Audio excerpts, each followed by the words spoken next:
الاحد سے الواحد وغیرہ، یہ ذہنی خیالات تھے. یا عقل اول سے فلک اول اور عقل ثانی پیدا ہوئی، عقل ثانی سے فلک دوم اور عقل ثالث پیدا ہوئی.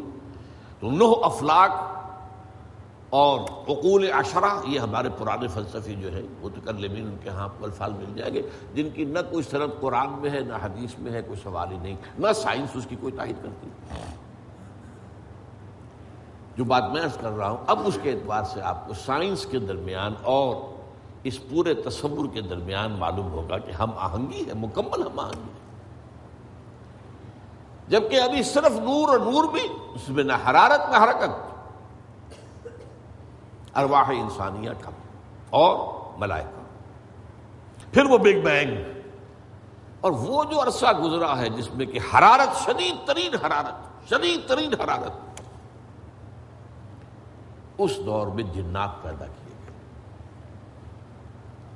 اب قرآن مجید کہتا ہے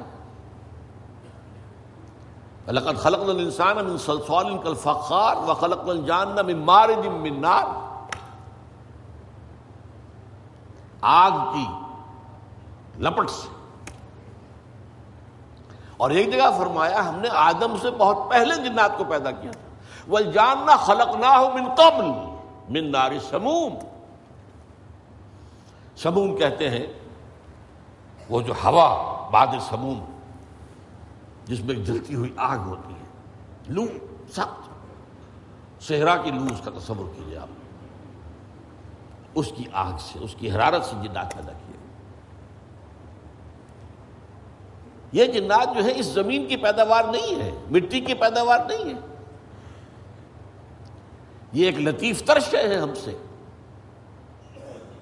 مٹی تو انرٹ ہو گئی، آ گئی، ہم مٹی سے بنے، چاہے وہ ایوولوشن کے لمبے پروسیس کے تھرو بنے ہیں یا یہ کہ ڈائریکٹ کریشن ہوئی ہے، لیکن ہے تو دونوں مٹی سے. قرآن بھی کہتا ہے مٹی سے، اور سائنس بھی کہتی ہے مٹی سے. تو ہم نکلے کرسٹ آف دی ارتھ.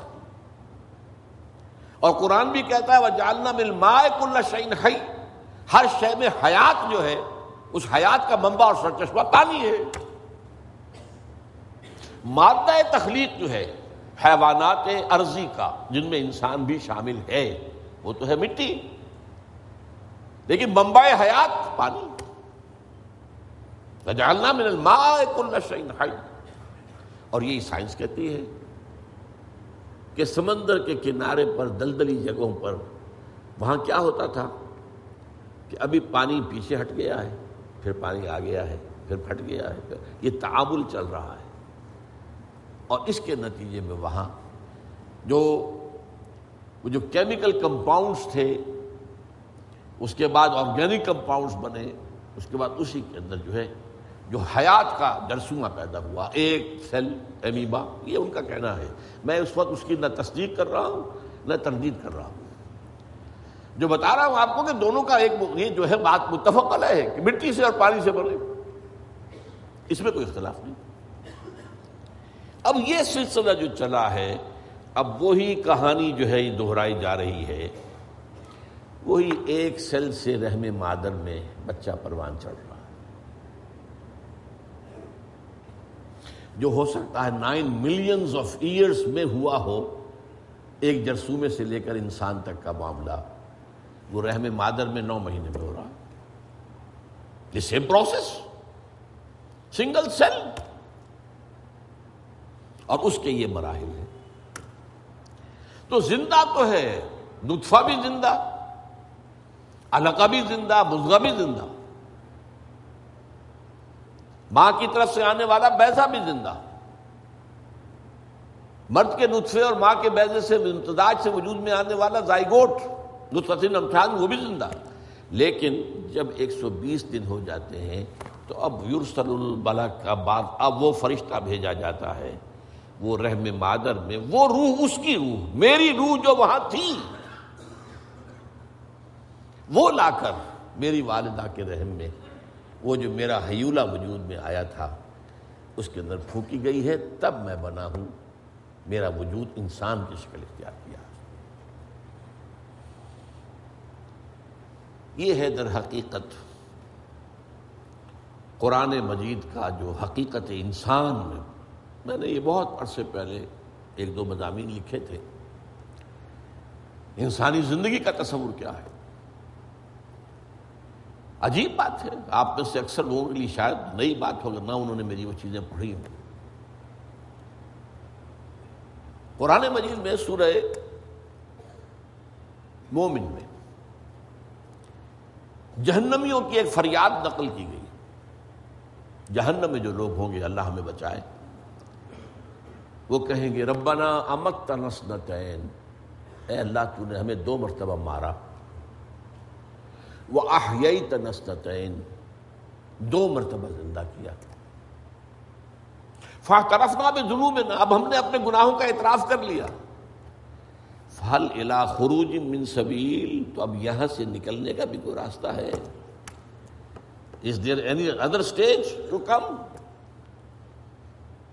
یہ 2 مرتبہ مارنا، 2 مرتبہ جلانا، یہ کیا ہے؟ تخلیق ہوئی عالم ارواح میں، اور پھر ہم سلا دیے گئے۔ موت اور نیند ایک شے ہے، بہنے ہیں آپس میں۔ میرے نزدیک دی بگیسٹ ٹریجڈی، وہ جو ارتقاء کا فلسفہ چھا گیا ہے ذہنوں پر ڈارون کا، اس کا نتیجہ یہ نکلا ہے کہ آج ہم اپنے آپ کو صرف ایک حیوان سمجھتے ہیں اور کچھ بھی نہیں۔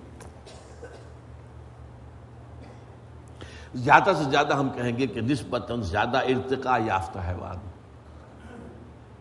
بس۔ جتنا فرق گھوڑے اور گدھے میں ہے، گھوڑا ذرا کورس اینیمل ہے، اور گھوڑا جو ہے، گھوڑا فائن ہے، گدھا کورس ہے۔ گھوڑے میں تمکنت ہے، اس کی چال دیکھیے، اتنا ہی فرق گوریلا میں اور انسان میں ہے، کوئی ایسنشل ڈفرنس نہیں ہے، نوعیت کا فرق نہیں ہے، کمیت کا فرق ہے۔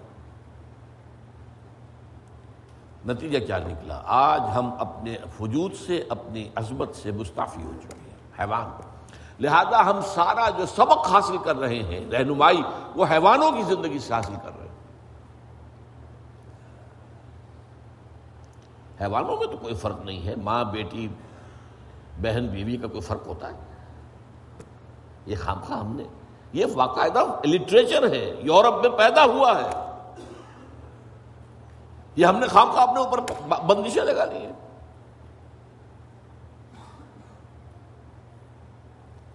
اس لیے کہ ہمارے نزدیک تو اب سبق تو وہاں سے ملنا۔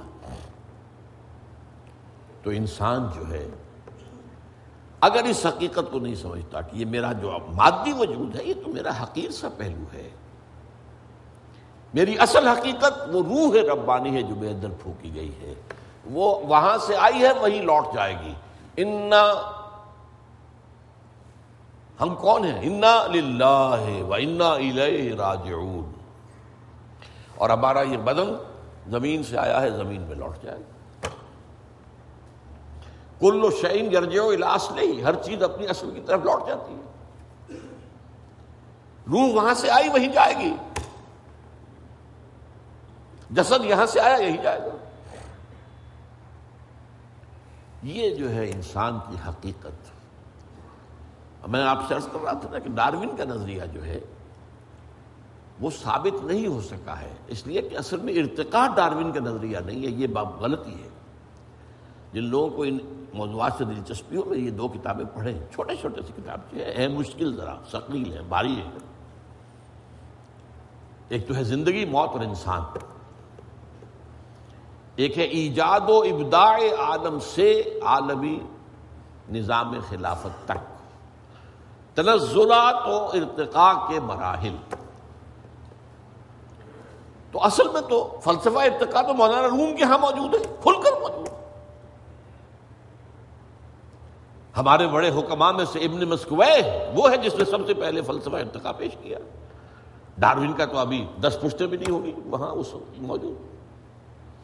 ڈارون نے ارتقاء کی توجیہ کی ہے، وہ فلسفہ اس کا وہ غلط ہے، وہ ثابت نہیں ہو سکا۔ وہ کیا ہے کہ ہر حیوان جو ہے اپنے ماحول کے ساتھ ہم آہنگی پیدا کرنا چاہتا ہے، اور ماحول کے اثرات سے اس کے وجود کے اندر کچھ تغیر و تبدل